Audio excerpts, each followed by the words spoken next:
AP ముఖ్యమంత్రి చంద్రబాబు తన అనుభవాన్ని తన ఆరాటాన్ని కూడా మిళితం చేసి రాష్ట్రం గురించి అంతా చెప్పేశారు.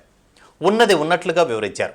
విభజన తర్వాత ఏపీ పడుతున్న ఇబ్బందులు, నిధుల లేమి, అప్పుల సహా అన్నీ ముఖ్యమంత్రి 16వ ఆర్థిక సంఘానికి పూర్తిగా వివరించారు. ఏపీ మీద ప్రత్యేక శ్రద్ధ చూపించాలని, ప్రత్యేక సాయం ఇచ్చి ఆదుకోవాలని ఆయన కోరారు. ఏపీకి వచ్చిన 16వ ఆర్థిక సంఘం ప్రతినిధులతో సచివాలయంలో జరిగిన కీలక భేటీలో రాష్ట్ర ప్రభుత్వం చాలా పవర్ఫుల్గా పవర్ పాయింట్ ప్రజెంటేషన్ ఇచ్చింది. రాష్ట్రం విడిపోయే నాటికి 2014-15లో ఏపీ తలసరి ఆదాయం 93,903 కోట్ల రూపాయలు ఉంటే తెలంగాణ తలసరి ఆదాయం 1,24,104 కోట్లుగా ఉండేది.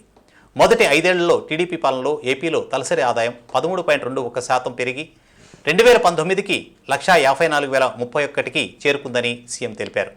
ఇక గడిచిన 5 ఏళ్ల కాలంలో చూస్తే రాష్ట్ర తలసరి ఆదాయం గణనీయంగా తగ్గిందని, ఇప్పుడు చూస్తే దక్షిణ భారతదేశంలోని రాష్ట్రాల్లో ఆంధ్రప్రదేశ్ తలసరి ఆదాయమే అత్యంత తక్కువగా ఉందని వెల్లడించారు. అతిపెద్ద తీర ప్రాంతం కలిగిన ఆంధ్రప్రదేశ్ తూర్పు దేశాలకు గేట్వేగా ఉందని సీఎం వివరించారు. అలాగే గ్రీన్ ఎనర్జీకి ఏపీ హబ్గా ఉంది. అటు హైదరాబాద్, బెంగళూరు, చెన్నై వంటి నగరాలు అమరావతికి చేరువలో ఉన్నాయి. ఈ 4 నగరాలను కలుపుతూ దక్షిణ భారతదేశం మరింత అభివృద్ధి చెందేలా ప్రణాళికలు సిద్ధం చేస్తే వికసిత భారత్ లక్ష్యంలో భాగం అవుతుందని 16వ ఆర్థిక సంఘం ప్రతినిధులకు వివరించారు చంద్రబాబు నాయుడు. 2014లో రాష్ట్ర విభజనతో ఆదాయ వనరులు అన్నీ తెలంగాణకు వెళ్ళాయి. కేవలం ప్రాథమిక రంగంపైన ఆంధ్రప్రదేశ్ ఎక్కువ ఆధారపడాల్సి వస్తోందని కూడా ముఖ్యమంత్రి తెలిపారు. ఏపీకి ప్రధాన ఆదాయ వనరు లేదని పేర్కొన్నారు. రాష్ట్ర విభజనతో హైదరాబాద్ ఆదాయం ఏపీ కోల్పోయింది.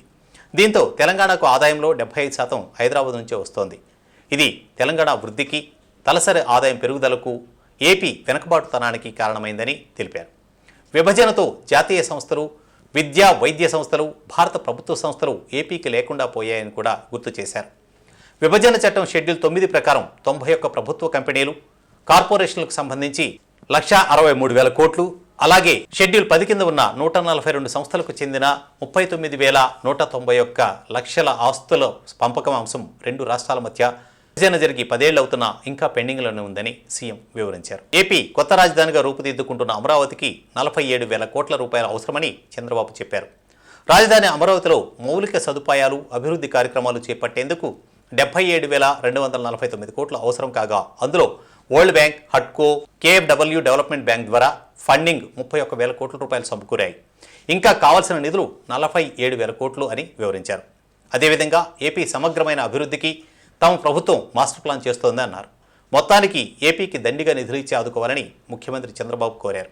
మరి 16వ ఆర్థిక సంఘం ఎంత మేరకు సహకరిస్తుందన్న విధానం మీదే అంతా ఆధారపడి ఉంది.